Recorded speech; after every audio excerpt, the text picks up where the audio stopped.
Good evening, General Sharma.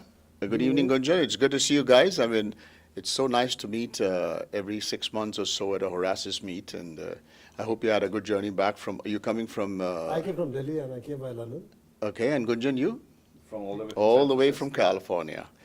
Okay, I know we've got a little time before we head on to the main session, and I just thought a very teaser question today would be about global transparency, about its impact and relationship with commerce, as well as national security.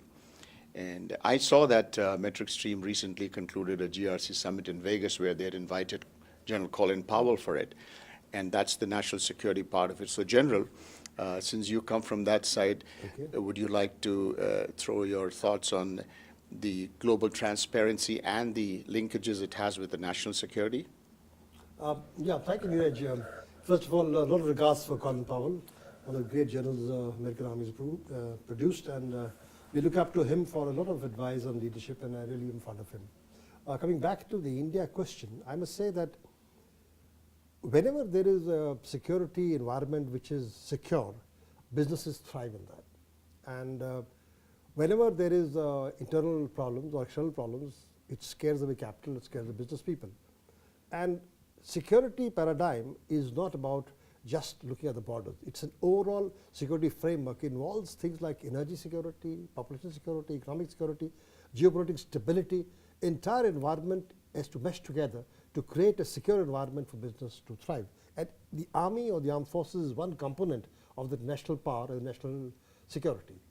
And transparency is very important because that gives you the feel as to how secure is that region and what are the policies towards the neighbor and how it's going through to that. To that extent, I would say that the Indian Defence Forces are contributing a lot to creating a very secure environment for India and for the Indian subcontinent, and therefore they've got a big role to play, and I think things are looking good now. Good evening, Gunjan Sinha, Chairman of Metric Stream, and a company that is leading this initiative of governance, risk, and compliance. My question to you is, this whole GRC is becoming a little synonymous with Metric Stream and you personally. And my question to you is, how did you get into this long-driven quest, crusade, if I will use the word rather than a business in regard to risk, transparencies, and compliance? What were the driving forces that you're so passionately involved in this crusade? Thanks for raising the question here because this is, very near and dear to me. The whole issue of risk intelligence and how does one build an infrastructure, a global infrastructure where risk, the insights into risk, the transparencies are actually visible well ahead of problems before they emerge, well before countries go into war or before problems happen. Absolutely. How do you detect scenarios and situations? And this transcends not just the commercial sector, it goes into the government and intergovernmental discussions. So for example, at Metric Stream, we've been very busy building out that infrastructure globally and working with some of the major corporations around the world, but now also with major governments around the world to help them think about the basic elements of global governance, risk management, and compliance. And how do you really build an infrastructure which delivers that level of risk intelligence, not just at the perimeter, but around holistically in a 360-degree framework, as General you pointed out. How do you do that? And you have to tie in things coming from national security, cyber security. You have to look at challenges from human networks. Absolutely. There's a whole issue brewing around global supply chains. Absolutely. Corruption, foreign corrupt practices, Right. and things of that nature which corrupt, supply chains and creates imbalances and creates deficits and challenges. We have to understand these things very holistically and globally and create an environment which fosters real flow of transparency and information and real insight around risk intelligence known to all key actors globally. And that's what the journey is, and that's where the passion is. And I believe that Metric Stream is on that journey. But I also believe that we are finally seeing corporations as well as governments finally realizing, and I've had conversations with even senior execs and senior government officials in India, that they're recognizing now the value of these things. So it's just a matter of time now. I have, gentlemen, I have a very simple question, but one that I am often asked in various forums around the world. There is a wrong notion, if I may use the word, of risk. Entrepreneurship or going forward, there is a big difference between taking risk and managing risk.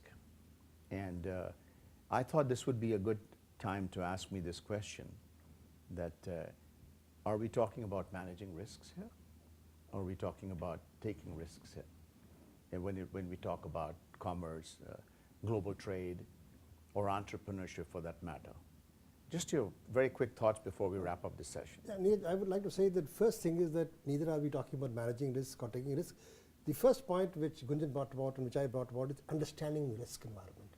Understanding the various facets of risk which are there in business to do so. Once you understood the risk, then if you've got a good risk appetite and you're able to mitigate those risks, then your business will thrive, because thriving on risk is something which business will understand, provided they understand the complete circle of the risks are there. Like you said, there are energy risks, there are political risks, there are economic risks, there are population risks. So once you understand those complete geopolitical risks management, then we're able to address them one by one properly. And my point about one more thing which I want to bring out is that risk management involves authentic understanding of data. And therefore, all experts who are there in various fields, once they interpret the data correctly, we can arrive at what we call risk intelligence in a very transparent and on a holistic manner. Then we are able to sit together and create for our businesses the kind of environment which is relevant to do business in that kind of country environment. Thank you, General. Thank you very much. And just to add on the point that the General just made here, I believe in the world in which we are living now, with the amount and volume of data that exists, you know, we have the intelligence. The intelligence exists of where things can potentially go wrong. What can be the next economic crisis? Where would the next economic crisis come from? Where would be the next national security, the threats come from? What are the kinds of human networks which have to be understood to understand what are the current and present danger or risks in the system? But putting focus behind understanding this data and making sense out of that needs to be an infrastructural quest for governments and businesses alike. And I think that's when you do that well, then automatically that risk intelligence gets built in, which then gives you the foundation to do the right set of things, take the right set of remedial actions in the framework of your risk appetite. That is what this is all about. So this is really not about trying to either say that you should not take risk or you should take risk. In fact, all you're doing is saying your understanding of risk is getting improved through this process. Absolutely. Very good. I think I can pick on three words that comes out of both of yours answers. One is understanding of risk, and when you understand risk, you can thrive on risk. Thrive on risk, yes. So gentlemen, that's a very interesting perspective that you guys shared with us on this, and hope you have a good stay here in Belfast, and see you in one of the future Horasis meets very soon. Thank you very much, Gunjan. Thank you, General. Thank you.